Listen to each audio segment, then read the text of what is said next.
Hey, this is Sandy, the Butterfly Queen, and we watch the shows so that you don't have to. And we come back here and talk about them for 15 minutes. Today we're going to be reviewing Love and Marriage Huntsville, Season 8, Episode 3, New Beef Cakes on the Block. We start off with Nell and Mel. That rhymes. Playing pickleball. It's funny because I think Nell was slowly hyperventilating, passing out, dying, something. They have a cute little girly relationship. I really like their relationship. I really do. So they begin to talk some about the podcast. Mel is, of course, got all the energy for Nell for not showing up. And, she just said she kind of was off doing life. Life be lifing. And, Mel was acting like she was upset, but you could tell she really wasn't. But she was expecting her to be there. And like Nell was saying, she feels like she's been so disappointed with so many of the girls and the relationships that she's had with them that, she was kind of looking forward to her friend being there. You can understand. So then they began to talk about Martell. And I'm glad Nell was able to tell her, I don't agree with you sending a black man to jail because of what happened to my son. But she had to understand once Mel told her what the truth was about what happened with the text and harassing communications. She had to understand that. She was like, you know what? I may not agree with it, but I see that you had to do what you had to do. And so I appreciate that too. I appreciate her being able to be standing on business, telling her friend how she would have felt for what she had already told Stormy. So once she heard that part, she was like, okay, you right. I heard what the truth is, and you had to do what you had to do. So it was good. I'm glad they had the little conversation.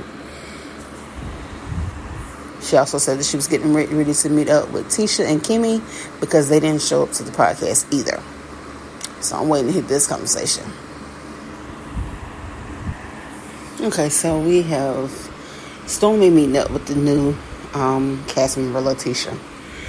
At a little cute spot. They doing charcuterie boards and talking about Tisha. Because, first, Stormy was talking about her IVF journey with having a little chest, and they're getting ready to have another one with surrogacy, which was shocking to me because I remember Courtney being completely against it last season. Or was I remembering wrong? I don't know. So she was just saying,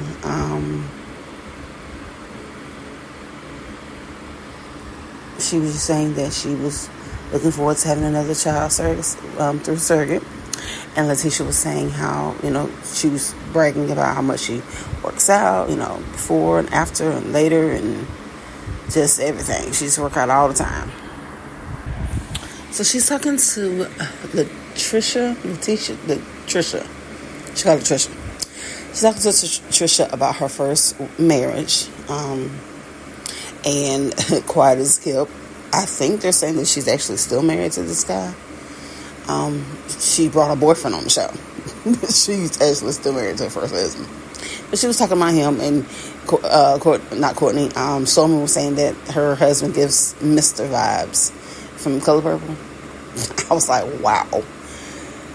So she was saying that most of her motivation for working out and being so fit and being in the gym so much was anger. I guess being in a relationship that wasn't really working. And, she made mention about how happy she looks now, how happy she is now, with her boyfriend, and how, she's in this soft girl era with him. And it's something she got to get used to because she's so used to fighting and being combative that it's weird to her to just be happy and be in love. And I love that for her. You just got to do it the right way. You just got to, shut one door before you open the other one. But, I do love that for her. So her and Stormy are sitting talking, and Stormy saying, asking her about Courtney from back in high school because apparently Trish went to school with Courtney in high school. And she was saying, yeah, he's always been that calm diffuser. Stormy talking about she used to be outside stabbing grass when she get upset. Stormy give you that crazy vibes in the face though if you look at her. She gives you the crazy vibes. But I'm so glad that she has this man that can diffuse her and calm her down and keep her from stabbing grass. I'm sure all grass appreciates it. She was also saying that she was like, me and Courtney, we always looking for a couple to hang out with that like us, girl. We've seen you and Courtney try to hang out with people. I honestly feel like Stormy is the problem. She tried to make it seem like Trish training Tisha would not be an issue as long as Marceau wasn't in the situation. And not Marceau, Martimar wasn't in the situation. And like she said, we'll teach you some type of women because I called her man a bitch. Well, I mean, I do understand that name calling is never okay, but I do feel like Stormy was the problem in that situation. I feel like Stormy was a problem in her and the male breakdown. I feel like Stormy was a problem when she was trying to do all the hanging out with the couples and stuff last season. Stormy came in with bad energy every time she had to meet them. Then she brought her mama crazy. It was Stormy. So I'm not expecting Stormy and Trish to be close for too long because Stormy's usually the problem. I don't know if Stormy's seeing it, but she's usually the problem. So we'll see how long this relationship goes. They tell me they're gonna get together and go out and be friendly, and I guess we'll see. So we get to a scene, look cute scene with Stormy and Courtney. They're trying to purchase a vintage vehicle. No, I'm cute, but hey, that's not my steed, and I ain't got to pay money, so I'm just saying. Of course, the one that Stormy wanted, Courtney didn't like. The one that Courtney picked out, Stormy didn't like. I just want to say something. It seems to me that the Stormy that we're getting now and the Stormy that came at the beginning when they first joined the show, it just feels like two different Stormies. Stormy had this space-headed, I'm just rich and stupid vibe going on this episode that had me kind of side-eyeing her like, that's so not you. Because, and you know, I don't know her, I don't know these people, but I'm going off of the last couple of seasons she's been on. When last season she was angry, seemed like.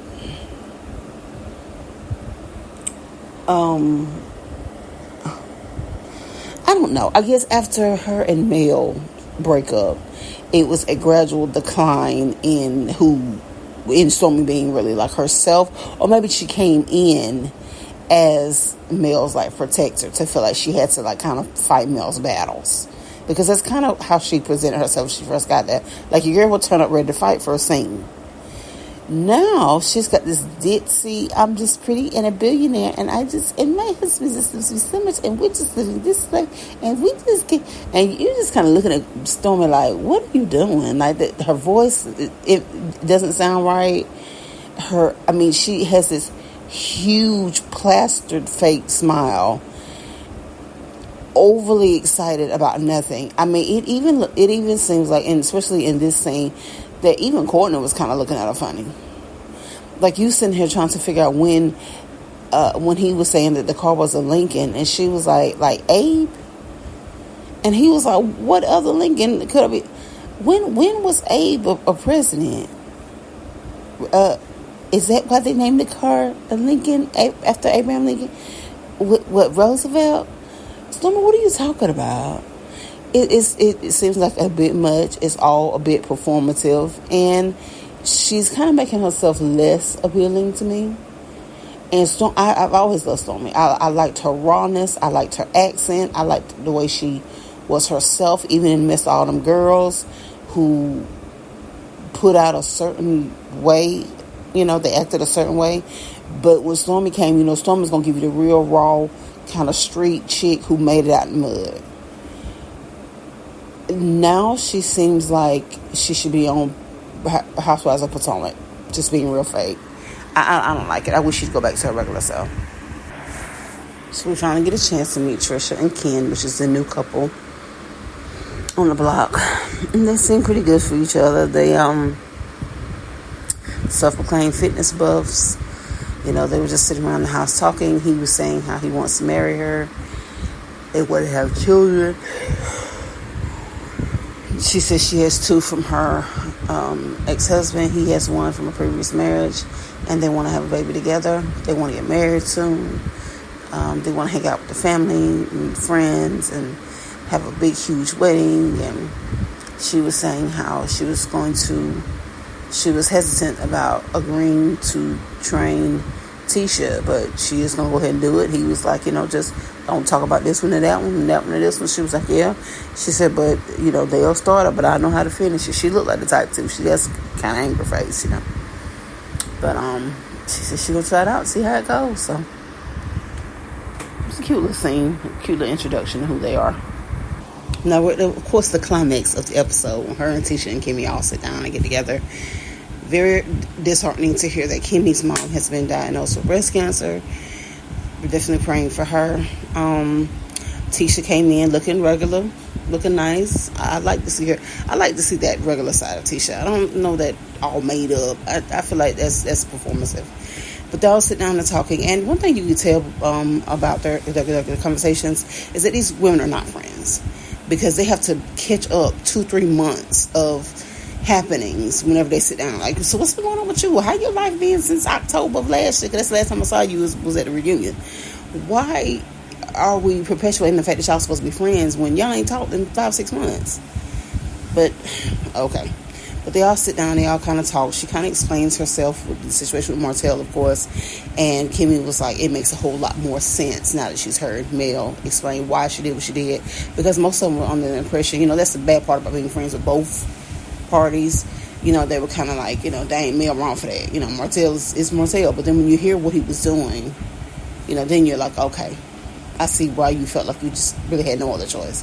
And so Tisha was like, that's some F-boy stuff. Really, Tisha?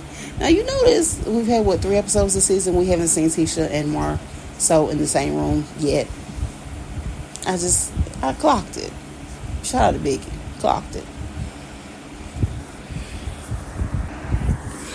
So the last scene, they were basically trying to talk on how to keep their relationships and how to fix their relationships. And, Tisha was saying that she did not come to the podcast because she didn't get a personal invite. And Mel was like, you need a personal invite to come to mine? But, Tisha was like, yeah, you didn't say anything, so I didn't come, whatever, just beating around the bush. But she get into the confession and was like, last time I came to somewhere to support Mel, I got escorted out, which I do remember way back in the first or second season. Mel got a security guard to put Tisha out. So I could totally understand where she was coming from. I just wish she would have actually verbalized it at the table, which is half of the problem with Love and Marriage hip-hop. Love and Marriage Huntsville is everything is said in confessionals and everything is said outside of the person that you need to say it to. Like if she would have told Mel right then, no, last time I came to support you years ago, I got escorted out. So unless you tell me that you actually want me at the place, I ain't going to be there. So she could have just said it like that, but she didn't. And Kimmy was like, well, she was another jab with the millimeters. But the millimeters are getting it this season. If it ain't Marceau, if it ain't Maurice, if it ain't Martell, instead of going in calling them deplorables and everything else. Well, now Kimmy get in there and was like, well, Sonny told us that the millimeters were being really mean at the podcast. And she was like, the people who cling to you are usually very mean to us. Why do you think that is? Do you think they just erratic and just crazy people who only like Mel and none of the rest of you on the show? Or is it because they see how y'all treat Mel and how y'all been coming for Mel since the beginning of the season? Since the beginning of the episode, since the beginning of the show, since the insurrection of the show, you guys have treated Mel like garbage. And the people who love Mel, of course, is not going to stand for it and watch it happen. What you don't understand is you can say and do things to Mel, and y'all get it back from the people from the masses. So it can't be the masses that are always wrong and always just blindly supporting Mel, because people are fickle. They'll change in a minute. So why are they so mad and hateful towards y'all? I mean, you have to think. It's time for accountability. But she was like, no, they were mad at Sonny because they felt like Sonny did the most. And she was like, yeah, she broke some kind of girl code. And Mel bust out laughing. She was like, oh, well, you talking about some storming with a girl code? Do she know what girl code mean? And so Kimmy was like, what, did she sleep your man or something? Mel was like, I don't know what she did. Honey, I don't put past nobody. Baby, the shade. Totally agree, Mel. Once again, you ain't right. Never been wrong. Like, comment, subscribe, honey, and come back next week. Let's finish talking. Bye.